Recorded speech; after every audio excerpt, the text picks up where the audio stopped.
Ассаламу алейкум, урматтуу телекөрүүчүлөр, кадырлуу кыргыз элим. YouTube телеканалы спорт мейкиндеги көрсөтүүсү бүгүнкү биздин чыгарылышта бодибилдинг спорту туурасында булмокчу.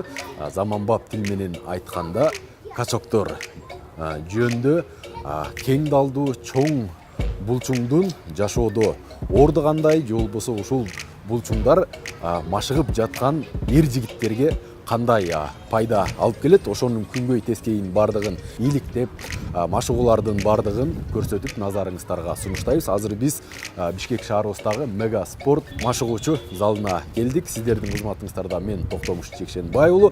Андыктан биз менен бирге болуңуздар. Анда эмесе кеттик. Ассаламу алейкум. Мега спорт клуб, фитнес клубунун башкы машыктыруучусу, дүйнөнүн таяк тартыш боюнча бир жолку чемпиону Келдибек Атайбеков мырза. Кандайсыз, жакшысызбы? Assalamu alaikum, кандайсыңар? Атайым, бүгүн сиздин эмгегиңизди эл алдына көрсөтөлү деп келдик. Рахмат чоң. Убактыңызды бөлүп берип коесузбу? Албетте, всегда даярбыз. Кеттик анда, жүрүңүз. Колуну мындайраак туурага кетишке, смотри. Кол эки жакка кетиш керек мындайчы. Төштөйдү көтөрүп кой. Ошондой болуш керек да. Төштөйдү көтөр. Сон. Бул төштүн үстүнкү бөлүгүнө кетет, бул жагына. Бул жагына эстеңге жакшыраак да. Келдик мырза, Кыргызстандагы эң жаш жана чоң булчуңдуу балбан жигиттердин бирисиз да. Эми жалгыз деп айтсам, балким жаңылышаттырмын. Ушул булчуңдарыңыздын жашоодо пайдасы барбы сизге? Ооба, албетте. Көбүн эсе баягы жаңы баштап аткан үйрөнчүк, мисалы атлет болом деп аткан жаштарыбыз, деги эле ушул спортко кызыккан баардык инсандардын баары ушул суроо менен көп кайрылышат. Себеп дегенде анткени дайыма эле ушул спорт чөйрөсүндө эле жүрөсүңөр. Бул жака барып атам, тигил жака барып атам. Жеке жашооңо кандай пайдасын тийгизет деген суроолор да абдан көп келет өздүк баракчабызга. Жашоодо деле мындай суроо бергендер көп. Анткени көбүн эсе кызык. Себеп дегенде биздин өлкөбүздө бул спорт жаңыдан өнүгүп келатканга, кылып кетсе ушу менен жамбакса болобу деген ойлор көп келет, суроолор анткени. Мен да ушул суроону өзүмө 7 жыл мурда суроо бергем. Мен ушул спорт менен өзүмдү, жашоомду арнап, ушу спорт чөйрөсүндө үй бүлөмдү багаламбы, деги эле өзүмдү багаламбы деп суроо берип, биринчи кадамды 7 жыл мурда кылгам. Бул спортто аябай көп мээнет кылыш керек экен. Бул спорт көп акчаны талап кылат экен, көп убакытты талап кылат экен. Бирок Кудайга шүгүр, 3 жыл абдан тынымсыз мээнет кылгандан кийин 4-жылы бизге ушул спорттун аркасынан бизге кичине болсо дагы прибыль келе баштады, эми пайдасы тие баштады. Булчуңуз сизди багып баштады десек болот экен, Булчуңубуз ушу кылып аткан аракетибиздин баары бизди багып баштады.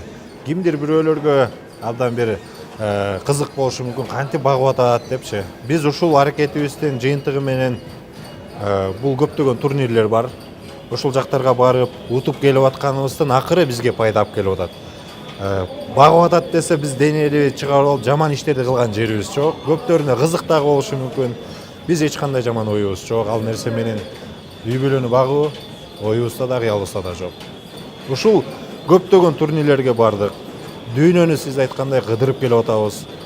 Бунун аркасы менен үй бүлөбүздү адал оокат менен багып турганга, тамак аш менен камсыздаганга толук мүмкүнчүлүк мынакей 5 жылдын жүзү болгондо толук кандуу келе баштады. Биздин телеканалды Жети облас желесинен бардык көрөрмандарыбыз көрөт, күтүп көрөт дегендей, ушул айыл жергесинде кандай машыгыш керек, эми жаркыраган залдар жок, ар бир эле айылда, же болбосо райондо дегендейчи. Үй шартында машыгуулардын эрежелерин, жолдорун көргөзүп бериңиз эми. Албетте, бардык ушу көп жаштарыбыз, көптөгөн айыл жергесине, мисалы азыр айтып өткөндөй интернет тармагы өнүгүп калганга, бизге YouTube'дан баягы кандай кылып жасаш керек деген ушундай бир суроолорубуз өздүк баракчабызга көп келип, колубуздан келишинче ушу жаштарыбыз өссүн, жаштарыбыз туура жолдо жүрсүн деген максатта азыр эми жөн жатып бербей, айылдан деле, үйдөн деле, сен айткандай жаркыраган залдын деле кереги жок. Ден соолукту чыңдоого чуркап, керектүү көнүгүүлөр жасап турса, бул келечек жаркын жашоого дайыма үндөп турат. Көргөзүп берели анда. Калоо, негизгиси калоо. Албетте. Айыл жергесиндеби же үй шартындабы бул азыр төшкө жасоонун ыкмасын көргөзүп берелик. Жөш булчуңдарын кандай алып чыгара турганын, аке.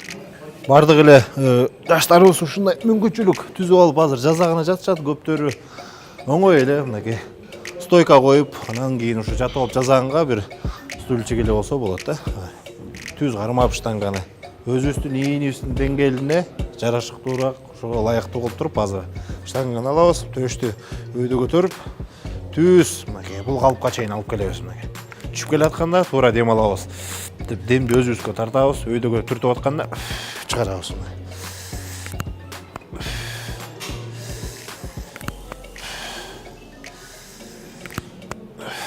Туура жазыш керек.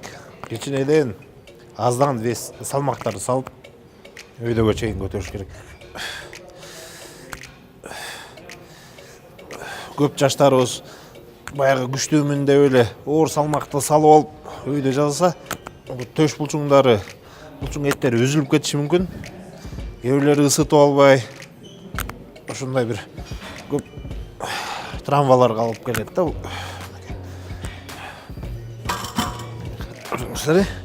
Кел жаза. Мынакей азыр туура жасоонун ыкмаларын көргөзүп коелук. Жакыныраак кармайбыз. Туура чүп, бул калыпка алып келебиз, бул жерге чейин. Өйдөгө көтөрөбүз эми. Жай чүрөбүз. Көтөрөбүз. Туура жазаш керек бул.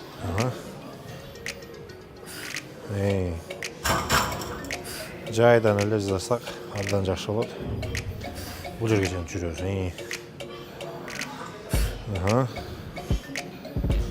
Туура ылдый түшүп келатканда демди өзүбүзгө тартабыз, өйдөгө чыгарганда чыгарабыз демди. 10дон 4 ире жазап туруш керек. Анчалык көп салмактын деле кереги жок, себеп дегенде бул жерде мисалы таш оор болуп атканы менен биздин өзүбүздүн денебиз ал салмактагы ташты сезе албайт. Жана иштеп аткан булчуңдарыбыз мындай өзүнө керектүү баягы көнүгүүлөрдү, мисалы пайдасын көрө албай калышы ыктымал. Ошон үчүн бизге туура жазганга мүмкүнчүлүктөр керек. Жо, болду. 10дон 4 жолу. Бодибилдингден тышкарыдагы багы кыргыздын улуттук оюну бар, таяк тартыш деген. Ошол спорттун түрү менен сиз чет жактарга, же болбосо чоң дүйнөлүк чемпионаттарга катышып келе билесиз. Акыркы ийгиликтериңизди баса белгилеп айтып кетейли. Ошол туурасында айтсаңыз. Көптөн ушул спортко көбүрөөк басымдуулук кылып атабыз, себеп дегенде биз үчүн абдан жакшы кызыгууну жаратып, акыркы 2 жылдан бери дүйнөнүн алдыңкы спортсменин катарына кирип атабыз. Алдыңкы таяк тартыш боюнча мынакей ушу өзүбүздүн негизи 105 килограмм салмакта ушул жакта ат салышабыз. 105 килограммдык салмакта мынакей кече жакында эле болуп өткөн ошо Ташкентте дүйнөлүк кубокто дүйнөнүн чемпиону болдук буюрса. Ал эле кече күнү мисалы Ысык көл оюндары болду, 19-ч Ысык көл оюндарында жана ошондой эле СНГда болгон ошол эл аралык чемпионатта дагы 2 салмакта 125 килограммга чейин жана ошондой эле абсолюттук салмакта чемпион болуп келдик. Кудайга шүгүр, бул спортту абдан жакшы өздөштүрдүк, себеп деген ушу бодибилдинг спортунан, оор атлетикадан ушул жакка өтүп атканыбыз мен үчүн абдан оңой болду, себеп дегенде оор атлетиканын пайдасы көбүрөөк тийди бизге. Мынакей телекөрүүчүлөр, азыр биз ошо брусту, бардыгыбыз эле билген брусту кандай туура жасоо ыкмасын азыр бул жакка көргөзөбүз. Азыр кел. Бул жактан кармаганда өзүбүздүн салмакты толугу менен кармаш керек, жай ылдыйраак түшүп келаткандан дем алабыз, бул калыпка чейин өйдөгөзөй чыгарабыз.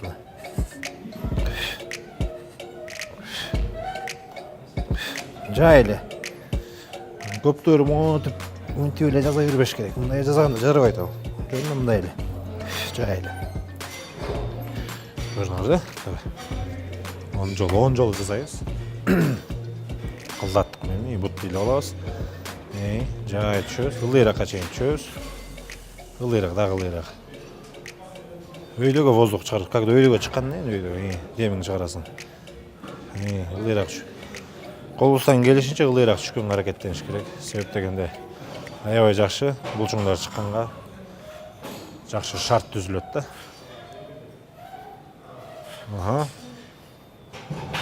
Жакшы. 10 жолу заш керек, 10 жолу.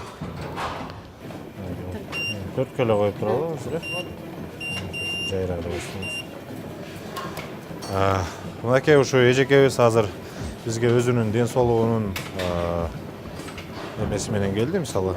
Чыңдоо максатында ошол ашыкча салмактан арылуу максаты болуп атат. Себеп дегенде бул ашыкча салмак жүрөк оорусуна, боор оорусуна, бөйрөк ооруга, хондроз деп, остеохондроз деп, ошолордун баардыгын алып келет. Себеп дегенде бул ашыкча салмакта көптөгөн туздар болот. Туз деген ушу желкеде тура бергендиктен бүт баардык кан тамырларды ичкертип, анан биздин уктоо органдарыбызда да, уйкуда абдан кыйналат, жүрөк кысылып, деги эле бизге бир мүмкүнчүлүк бербейт. Ушу дем алганыбыз дагы ушунчалык бир оор боло баштайт. Андыктан ошо эжекебиз ашыкча салмактын арылуу максатында бул жака келип отурат. Мынакей 1 айдын жүзү болуп калды. 1 айда ушул кылып аткан аракеттерибиздин көп пайдасын көрүп атат. Бирок дайыма келип туруу зарыл болот. Себеп дегенде кээ бир учурда биз келбей калабыз. Эми бир аз ооруп калсак 10 күн, 15 күнгө созулуп кетет. Андыктан Кудай буйрукса ушу канчалык салмакты таштап, канчалык бир аракетти жасаган сайын бизге жеңилденip, жаркын жашоого бизге чоң мүмкүнчүлүгүбүз бар. Мен Бишкекте эле турам. Анан өзүм ден соолугума байланыштуу весим жылдан жылга кошулуп баратат. 110го болуп кеттим. Өзүм 60та эле жүрчүмүн, 115 менен жүргөндөн кийин такыр адышка болуп баса албай калдым.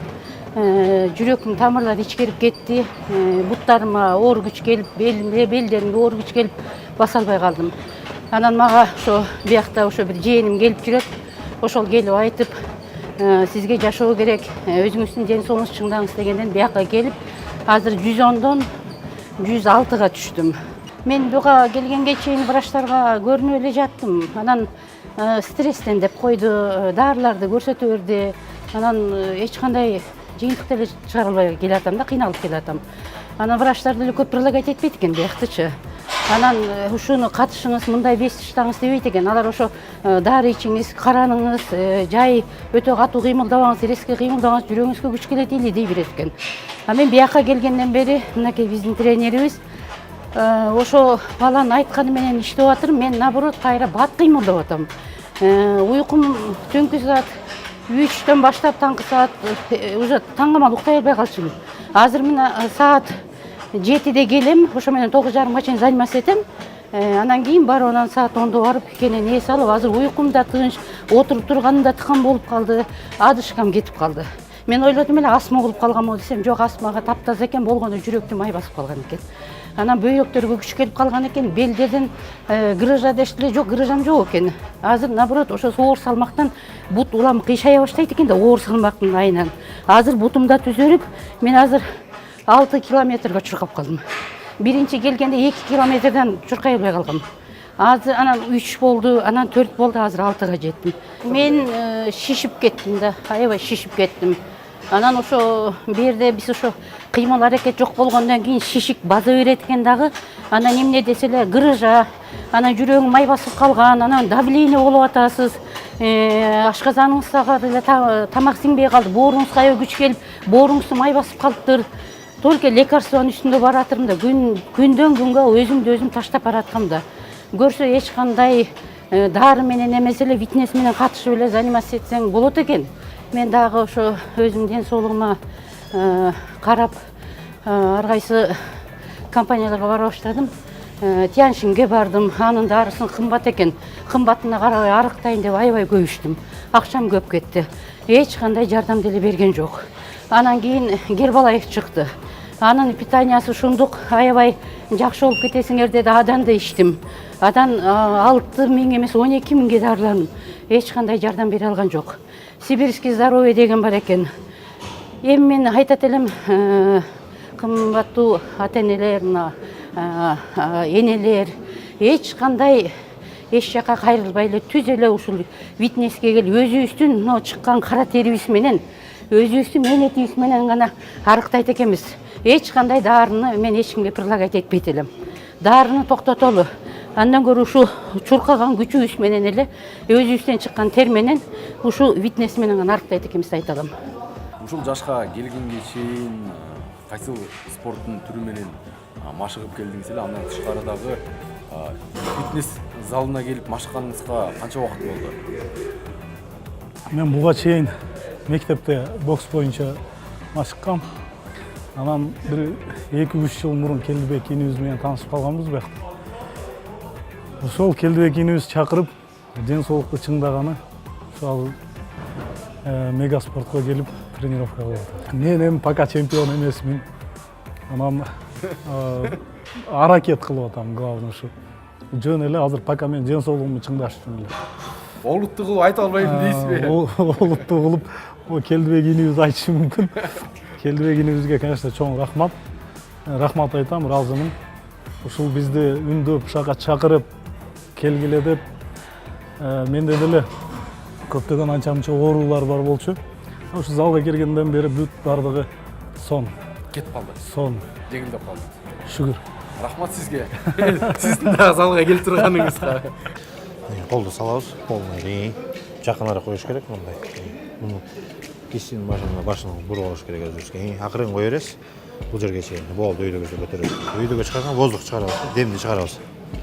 Дем алдык, чыгардык. Эң жакшы иштеп атат. Бул колдун ички бөлүгүнө бицепс деп коет орусчасы. Колдун ички бөлүгүнө. Могу тоголок болуп иштегенге жакшы жардам берет да. Жакыныраак коебуз. Ылдыйраак жүрөбүз. Көтөр.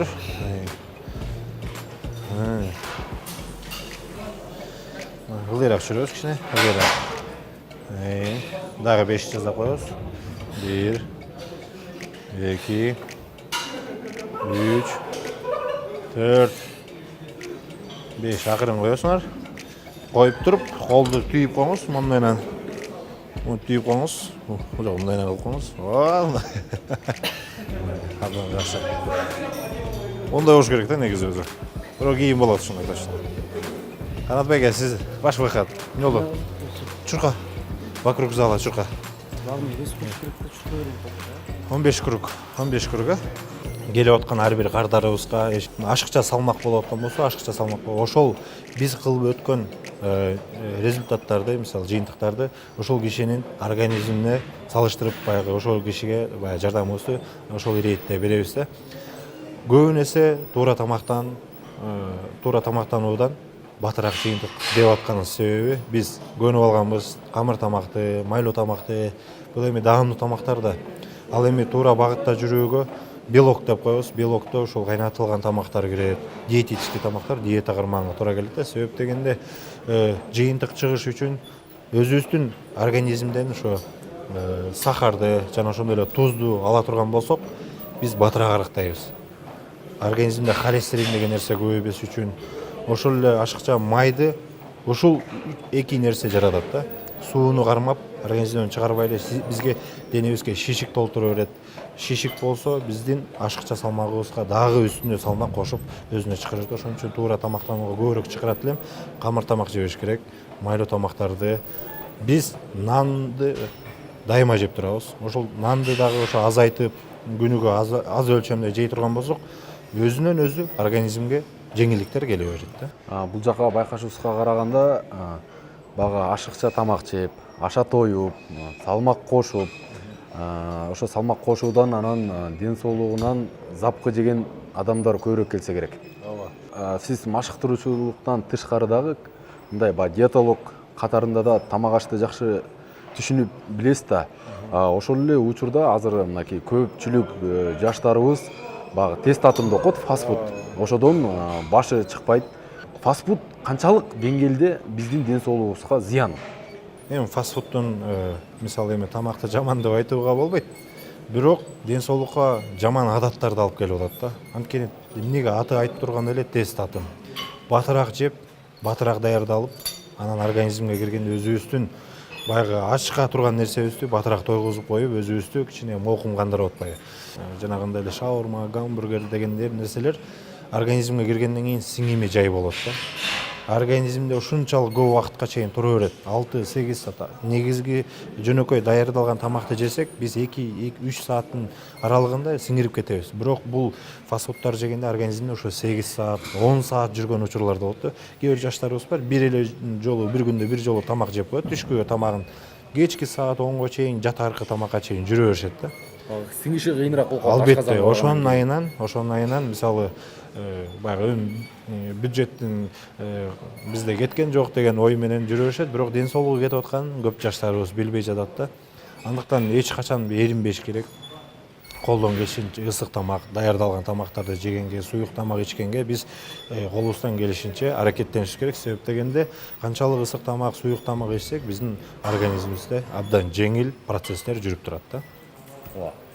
Мен чыккандан кийин бир шаурма жеп ошону токтотуп такшайм. Кайнатма көбүрөөк ич керек, албетте. Кол булчуңдарын чыгарабыз азыр.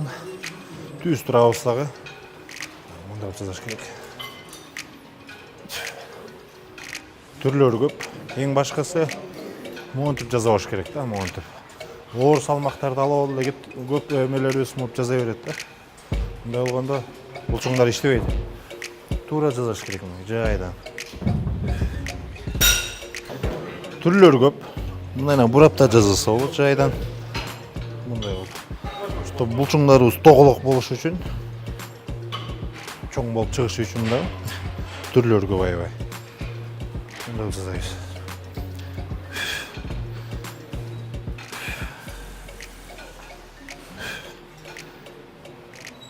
Өтө чоң салмак деле кереги жок бул жерге. Эң башкысы жазып аткан көнүгүүбүздүн баягы биздин булчуңга керектүү экенин сезсек болот. Азыр көргөзүп берсин балдар да. Өйдөрөк. Мындай жайдан. Өйдө көтөрүң мындай. Так.